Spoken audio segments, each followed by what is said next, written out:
நான் C. Joseph Vijay எனும் நான்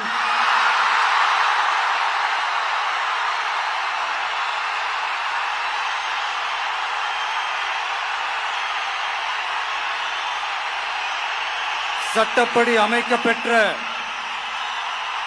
இந்திய அரசியல் அமைப்பின்பால் உண்மையான நம்பிக்கையும் மாறா பற்றும் கொண்டிருப்பேன் என்றும்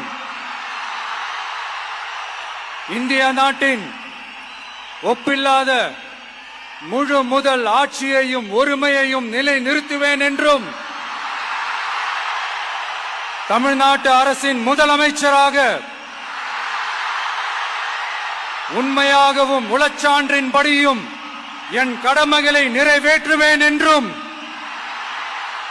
அரசியல் அமைப்பிற்கும் சட்டத்திற்கும் இணங்க அச்சமும் ஒருதலை சார்பும் இன்றி விருப்பு வெறுப்பை விலக்கி பலதரப்பட்ட மக்கள் அனைவருக்கும் நேர்மையானதை செய்வேன் என்றும் ஆண்டவன் மீது ஆணையிட்டு உறுதிமொழிகிறேன்.